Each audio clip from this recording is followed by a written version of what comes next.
सभी पत्रकार बंधुओं को नमस्कार। उत्तर प्रदेश में दमन, अत्याचार, भ्रष्टाचार, छोटी छोटी बच्चियों के साथ बलात्कार की घटनाएं चरम पर पहुंच चुकी हैं और इसके खिलाफ कोई भी विपक्ष का नेता आवाज उठाने की कोशिश करता है तो योगी जी उसको मुकदमे से डराते हैं, जेल से डराते हैं, लाठी से डराते हैं, गोली से डराते हैं। मैंने पिछले 3-4 महीनों में तमाम मुद्दों को लेकर लड़ाई लड़ी। जहां जहां अन्याय हुआ, अत्याचार हुआ, आवाज उठाई। हत्या की घटनाएं हुई, बलात्कार की घटनाएं हुई तो आवाज उठाई और मेरे खिलाफ 1 महीने में 14 मुकदमे लिख लिया। मुझे भी डराने की कोशिश की योगी जी आपने। 14 मुकदमे लिख लिया आपने। मैं आपसे नहीं डरा। आपने मेरा कार्यालय बंद करवा दिया, फिर भी मैं आपसे नहीं डरा। आपने नोटिस भेजकर मुझे गिरफ्तार करवाने की कोशिश की। मैंने ऐलानिया कहा मुझे गिरफ्तार करके जेल में डालो, मैं आपसे नहीं डरा। और आज आप, जब मैं बेटियों के न्याय के लिए, हाथरस की गुड़िया के लिए न्याय मांगने आया, उनके परिवार से मिलने गया, तो आपने ये कायराना हरकत कराई, ये हमला कराया।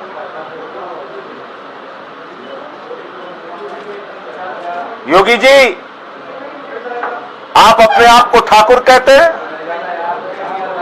मैंने आपको देखा है, 2 मुकदमे आपके ऊपर लगे थे। बिलक बिलक के आप पार्लियामेंट के अंदर रो रहे थे, बिलक बिलक के रो रहे थे, और आप पीछे से वार करते हैं। ये ठाकुरों का काम नहीं है। ये जो काम आपने किया है, ये आपने कायराना काम किया है, कायर होने का परिचय दिया है। अपनी काली करतूतों को इन काली स्याही के पीछे छुपाने का काम आपने किया है। लेकिन आपकी काली करतूतें जनता के सामने उजागर हो चुकी हैं। यह सच सामने आ चुका है कि आप दरिंदों के साथ खड़े हैं।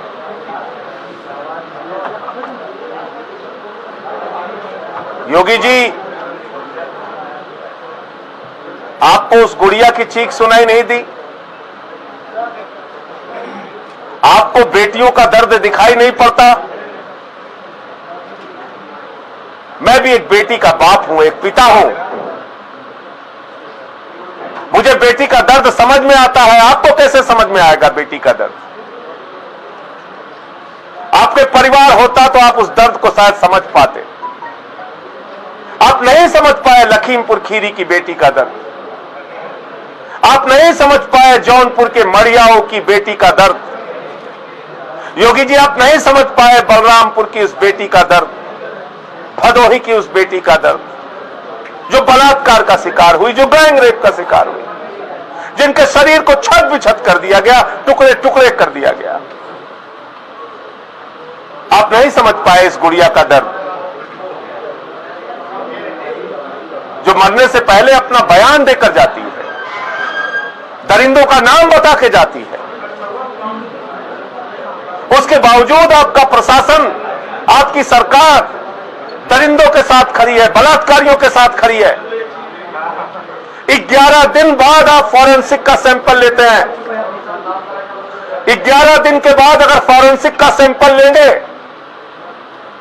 तो सारे डॉक्टर कह रहे हैं कि उस सैंपल का कोई अर्थ नहीं है, कोई मतलब नहीं है। 22 सितंबर के डॉक्टर की मेडिको लीगल रिपोर्ट है जिसमें इस बात की पुष्टि हुई है कि उस गुड़िया के साथ बलात्कार हुआ था, उसको आप नहीं मानते। डाइंग डिक्लेरेशन तो सुप्रीम कोर्ट भी मानता है, उस बच्ची का बयान आप नहीं मानते। दुश्मन देश के भी 100 वापस किए जाते हैं, यह हमारी सेना का गौरवमयी इतिहास है। और आप एक गरीब की बेटी का 100 उसकी मां को नहीं देते। वो रोती रहती है, बिलखती है, चीखती है। आप क्या जानो योगी जी बेटी का दर्द क्या होता है? आपको कैसे पता चलेगा जब आंचल फैला के चीख चीख के वो मार हो रही थी? एक बार चेहरा तो दिखा दो।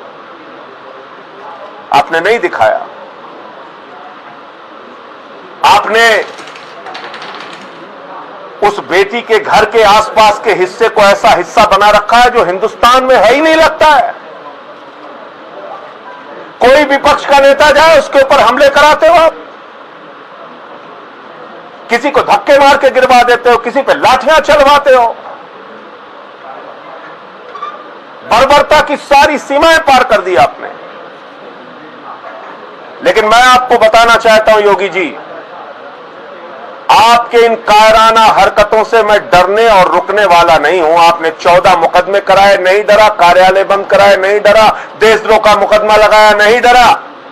गिरफ्तार कराने की कोशिश की, नहीं डरा। और आज आपने ये शाही फेंकवाई है। ये ठाकुरों का काम नहीं है, ये कायरों का काम है। अपने आप को आप ठाकुर कहते हैं, ये कायरों का काम है। और डराने की कोशिश मत करना। हम लोग आम आदमी के सिपाही हैं, आम आदमी पार्टी के सिपाही। हिम्मत है तो गोली चलवा दो, हत्या करवा दो, जेल भिजवा दो, मुकदमे लिखवा दो, लेकिन इस गुड़िया के लिए न्याय की लड़ाई अंतिम दम तक लड़ता रहूंगा। और ऐसी तमाम उन बेटियों की लड़ाई लड़ता रहूंगा, नौजवानों की लड़ाई, किसानों की लड़ाई लड़ता रहूंगा। आपको एक दो तस्वीर मैं दिखा देता हूं। ये जो आरोपी है, इस आरोपी के बारे में ज्यादा पड़ताल करने की आपको जरूरत नहीं है। जिसने हमला किया उसकी तस्वीर उत्तर प्रदेश के ADG law and order Prashant Kumar के साथ मौजूद है। आज बोलकर आए हैं, हर तरह का लीगल सपोर्ट परिवार को आम आदमी पार्टी देगी। राजेंद्र पाल गौतम जी भी हमारे अधिवक्ता हैं और हमारे चीमा जी भी, दोनों ने आश्वस्त किया है। हर तरह से हम लोग उनका सपोर्ट करेंगे। सुरक्षा के लिए हम लोग मांग कर रहे हैं। परिवार के उनको न्याय दिलाने के लिए भरसक हमारी जितनी शक्ति क्षमता है, हम उनके साथ खड़े हैं।